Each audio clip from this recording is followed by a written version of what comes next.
Шығыс Қазақстан облысы, Үржар ауданы, Үржар колледж коммуналдық мемлекеттік мекемесі. Сабағымыздың тақырыбы: жарықтың электромагниттік табиғаты, жарықтың дисперсиясы және интерференциясы. Мамандығы фермер шаруашылығы, 1-ші курс, 94-ші топ, физика пәнінің оқытушысы Шейнер Мадина Ивановна. Оқыту мақсаты: жарық құбылыстарының жаңа қасиеттерімен танысу, жарық жылдамдығының астрономиялық, лабораториялық әдістерін сыну, шағылу заңдарын қалыптастыру, оқу материалын талдай білу дағдысын дамыту, бақылау, салыстыру, оқылған құбылыстар мен фактілерді салыстыра білу, қорытынды жасау, ақылға салу дағдысын қалыптастыру, патриоттық сезімдерін ояту, өзі және топ мүшесі үшін жауапкершілік ала білуге тәрбиелеу. Пәнге қатысты лексика мен терминология. Speed of light, скорость света, жарық жылдамдығы. Light year, световой год, жарық жылы. Angular velocity, угловая скорость, бұрыштық жылдамдық. Revolution per second, обороты в секунду, айналым секундына. Revolution, отражение, шағылу. Mirror, зеркало, айна. Observer, наблюдатель, бақылаушы. Finite speed, конечная скорость, шекті жылдамдық. Light interference, интерференция света, жарықтың интерференциясы. Light dispersions, дисперсия света, жарықтың дисперсиясы. Оптика. Жарықтың таралу заңдылықтарын, оның заттармен өзара әсерлесу процестерін және жарықтың табиғатын зерттейтін физиканың саласы. 17-ші ғасырдың ортасында ағылшын ғалымы Ньютон жарықтың корпускулалық теориясын ойлап шығарады. Ньютонның тұжырымы бойынша жарық шығаратын заттардан бөлінетін жарық шоғының тез ұшатын бөлшектер ағыны. 1900 жылы неміс физигі Планк жарық сәулені үлеспен шығарады және жұтады деген болжам жасаған. Және де оның тұжырымы бойынша жарық локальдық бөлшектер, яғни фотондар деген ұйғарымға келген.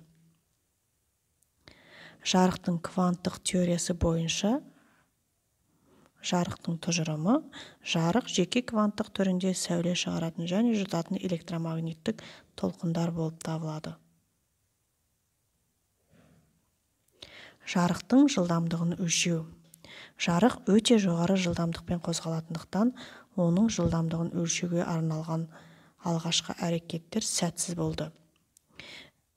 Құрметті студенттер, есімізде сақтаймыз, жарық жылдамдығы тұрақты 3 көбейтілген 8 дәрежесі метр бөлінген секундқа тең.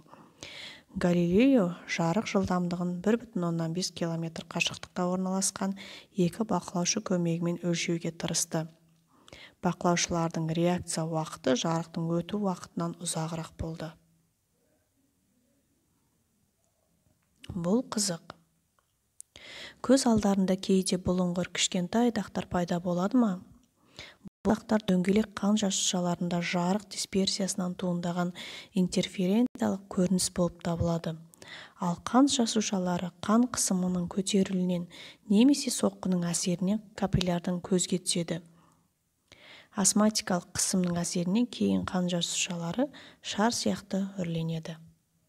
Міне, осы қызықты біз тереңірек қарастырып көрейік. Юнг әдісі.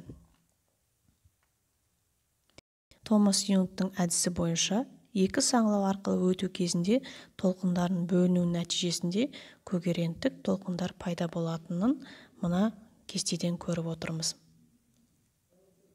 Френел әдістері. Когерентті жарық толқынының алудың басқа жолын француз физигі Огюстен Френел ұсынды. Ол қос призма мен қос айнаны пайдаланды. Бипризма әрқайсының сыну бұрышы өте аз болып келген бірдей екі призмадан тұрады. Олар бір-біріне табандарымен беттестірілген. Френельдің қос призманың табанындағы бұрышы өте доғал -175 және 179 градусқа тең. С жарық көзіне шыққан сәуле бипризмаға түседі де одан екі жарық толқыны S1 және S2 алынады. Олар шеңбердің бойында орналасқан. Экранда тұрақты интерференциялық көрініс кезектесіп орналасқан күңгірт ақ жолақтар пайда болады. Қос айнаның жұмыс істеу принципі жоғарыда тәрізді Z1 және Z2 айналары центрі 0 нүктесі болатын шеңбердің радиусы болсын дейік. Жарық көзі S шеңбердің бойында орналасқан Z1 және Z2 айналары жарық сәулесін екіге жіктейді. Олар экранның бір А нүктесінде жиналады.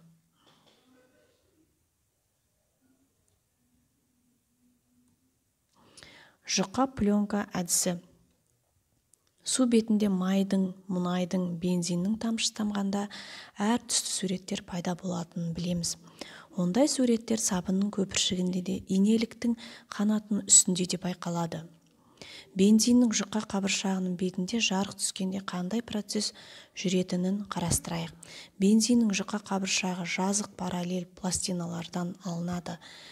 Жарық көзінен шығатын сәуле қабыршалардан өткенде бірнеше когерентті сәулелерге бөлінеді. Біз жарық интерференциясын түскен жарықтан да, шағылған жарықтан да байқай аламыз. Бензин қабыршасына қалыңдығының үздіксіз өзгеруін жұқа қабыршақтағы интерференциялық сурет түрленіп отырады. Есептеу жұмыстарын жүргізіп, толқынның жұқа қабыршақтағы жол айырымын анықтайтын формуланы табайық. Өтетін жарықта А тең 2 dn косинус ветта. Мұндағы А дегеніміз толқын жүрісінің жол айырымы. Д дегеніміз қабыршақтың қалыңдығы. N қабыршақ затының сыну көрсеткіші. R жарықтың сыну бұрышы. Ветта жарықтың сыну бұрышы. Шағылған жарықта А тең 2 dn косинус ветта қосылған лямбда бөлінген 2. Шағылған жарықта жол айырымына жарты толқын ұзындығы қосылады.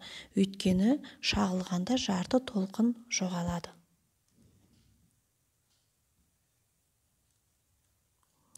Ньютон сақиналары. Ең бірінші интерференция құбылысын зертханалық жағдайда Ньютон бақылаған. Ол жазық дөңес линза мен жазық пластина арасындағы жұқа ауа қабатын жарық сәулелерінің шағылу кезінде пайда болған интерференциялық құбылысты бақылады. Интерференциялық көрініс концентрлі сақиналар түрінде болған. Интерференциялық көрініс концентрлі сақиналар түрінде болған. Оны Ньютон сақиналар деп атаған. Жарық сақиналардың радиусы R тең түбір ашамыз, түбір астында жақша 2К-1 жақшаны жабамыз, R көбейтілген лямбда бөлінген 2. Қараңғы сақиналардың радиусы R тең түбір астында К көбейтілген R көбейтілген лямбда. Мұндағы R жазық дөңес линзаның радиусы, К сақинаның реті, лямбда жарықтың толқын ұзындығы. Өткен жарық үшін сақиналардың радиустарының формулалары керісінше болады. Жарық интерференциясын тұрмыста қолданылуы. Интерферометрлер өте кішкене бұрыштарды дәл өлшеуге, жарық толқынның ұзындығын, кіші кесінділердің ұзындығын, әртүрлі заттардың сыну көрсеткіштерін анықтауға арналған аспап. Интерференция құбылысы оптикалық құралдардың жарықтылығын реттеу, жарқындату үшін қолданылады. Интерференцияның көмегімен шағылған сәулелердің шамасын не көбейтуге, не азайтуға болады. Интерферометрлердің көмегімен қатты денелердің сызықты ұлғаю коэффициентін анықтауға, сонымен қатар магнит өрісіндегі ферромагниттер шамасының өзгеруін де өлшеуге болады. Бұл қызық. Кейде ауада өте әдемі реңктері бар перламутр бұлттарды көруге болады. Күн батқанда кейін олар қардың бетін бояйды. Бұл бұлттардың пайда болу себебі жарық дифракциясы. Перламутр бұлттар 15-тен 27 километрге биіктерге полярлық ендікте байқалатын сирек құбылыс. Олар радиусы көрінетін жарық толқынының ұзындығына жақын. Бұл тамшыларда жарық дифракциясы жүреді. Ол тамшы радиусы мен толқынның ұзындығына байланысты. Жарық дифракциясы деп жарықтың түзу сызықтың бойымен таралудан ауытқуын немесе жарықтың тосқауылды орағытып өтуін айтады. Тосқауылдың өлшемі жарық толқынның ұзындығына шамалас болуы керек. Жарық дисперсиясы. Жарық көзіне шығып призма арқылы өткенде пайда болатын әртүрлі түстерден тұратын жолақтарды Ньютон спектрі деп атаймыз. Суретте көріп тұрғанымыздай, шыны призмаға ақ жарық түсін түсірген кезде бұл жерде әртүрлі түстердің пайда болады.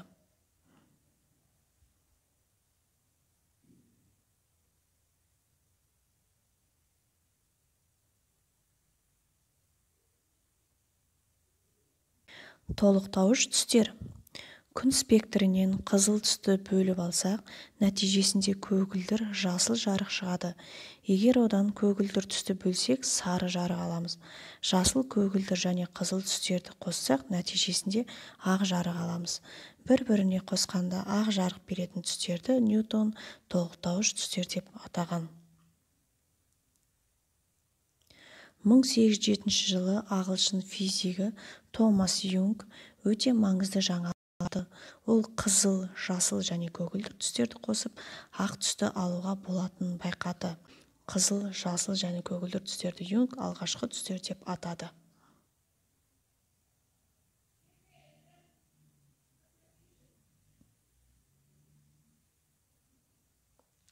Бекіту сұрақтары. Жарықтың табиғатын кімдер зерттеді? Интерференцияның тұрмыста қолданылуға мысал келтіріңдер. Ньютон үшбұрышты призмамен қалай тәжірибе жүргізді? Үй тапсырмасы, параграф 31 және 32 толықтай мәлімет оқып келеміз.